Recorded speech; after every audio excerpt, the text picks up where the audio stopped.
সকালবেলা উঠে দেখি এত সুন্দর বৃষ্টি বৃষ্টি দেখলে তো মন এমনিতেই ভালো হয়ে যায়। আর বৃষ্টি দিন ইচ্ছে করে না যে উঠে কিছু রান্না করি বা করি, কিন্তু রান্না তো করতেই হবে।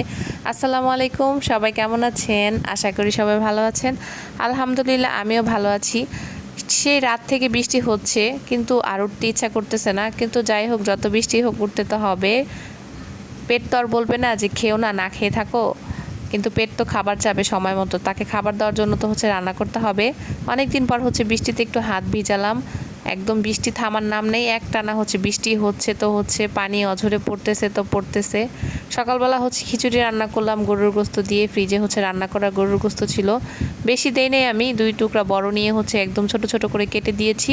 আর 2টা বড় বড় হাড্ডি ছিল, তো ওগুলা দিয়ে রান্না করলাম যাতে জাস্ট একটু গোস্তের ঘ্রাণ আসে, খাওয়ার জন্য খেতে ভালো লাগে।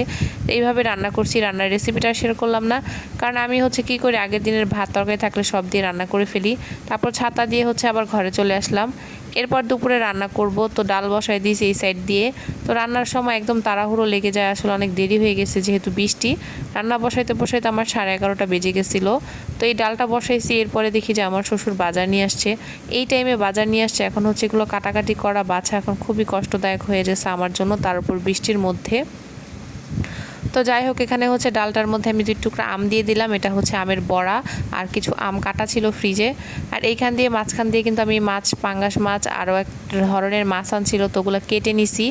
কেটে নিয়ে ধুয়ে নিছি। আর একদিক দিয়ে আমার শাশুড়ি বসে বসে ঘরে বসে আমাকে তরকারি কেটে দিচ্ছিল, না হলে তো অনেক দেরি হয়ে যাবে। তো মাছটা ভেজে এক সাইড করে রেখে দিয়ে তারপর আমি এখানে ডালটা বাগার দিয়ে দিব। ডালটা পরে চুলার জাল বন্ধ করে চলে যাই ডালটা হওয়ার পরে, কারণ তখন আসলে মাছ কাটতেছিলাম, তখন এই ডালটা দেখতে পারতাম না। তো ডালটা তখন হয়ে গেছিলো, জাস্ট একটু বাগার দিলেই হয়ে যেত। তো এখানে পেঁয়াজ, রসুন আর শুকনা মরিচ দিয়ে একটু বাগার দিয়ে দিব।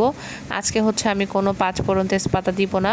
তবে আজকে ডালটাই আমার কাছে খুব মজা লাগছে। বেশি পাতলা ডাল খেতে আসলেই মজা লাগে না, কেমন জানি পানি পানি লাগে।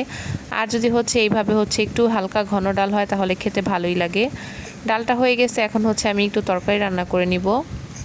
আমার শ্বশুরের জন্য আলাদা করে আগে তরকারিটা রান্না করব, পরে আমাদের জন্য যে তরকারিটা ওইটা রান্না করব। তো উনি এখানে যে দুন্দুল বলে না, চিচিঙ্গা, এটা চিচিঙ্গা নিয়ে আসছে। চিচিঙ্গা দিয়ে এই মাছ দিয়ে খাবে। তো এই মাছের নামটা আমি আসলে ভুলে গেছি। তো এখানে 2টা মাছ নিয়ে নিছি 4 ভাগ করে। উনি বলছে যে 2টা নিতে, যেভাবে বলছে আমি ওইভাবেই কষায় রান্না করব। উনি ভাজা মাছটা আসলে খেতে পারে না। তো এখানে কষানোর পর মাছগুলোকে আমি আস্তে করে উঠে এক সাইডে রেখে দিব। আসলে তাজা তাজা মাছ কষানোই কিন্তু খেতে ভালো লাগে। আসলে যে যেটা খায়, আমাদের ঘরে একজন এক একটা খায় না, তো ওই রকম করে রান্না করতে হয়। তো এখানে আমি দিয়ে দিলাম তরকারিগুলো দিয়ে ভালো করে কষায় নিব। কষানো হয়ে গেছে আমার। এখানে 2টা নিছি তরকারি, আমার শাশুড়ি কেটে ধুয়ে দিছে যাতে আমি তাড়াহুড়ো করে একটু রান্না করতে পারি, কারণ খুব দেরি হয়ে গেছিলো ওই দিন আমার। তো এই মাছগুলো দিয়ে দিলাম। এখানে এই তরকারিটা হয়ে যাবে, একটু পর নামায় রেখে আমি আমাদের জন্য যে তরকারিটা ওইটা বসায় দিব। তো মাঝখানে আর কিছু ভিডিও করলাম না, একদম মশলাটা কষাইতেছিল। সেখানে পেঁপে আর আলু দিয়ে পাঙাশ মাছ রান্না করব। এখানে 1.5টা পেঁপে ছিল, আর 2-3টা আলু ছিল, কেটে দিছে মা। তো এই তো ভালো করে আমি মশলা কষায় বসায় দিলাম। এখন প্রায় তরকারিটা আমি বসাইতে আমার 1টা বেজে গেছে, তখন 1টা কি 1.5টা বেজে গেছে। তো এই টাইমে রান্না করা খুবই কষ্টদায়ক হয়ে যায়। তরকারিটা ভালো করে কষানো হয়ে গেছে। এখন এর মধ্যে ঝোল দিয়ে আমি মাছ দিয়ে দিব।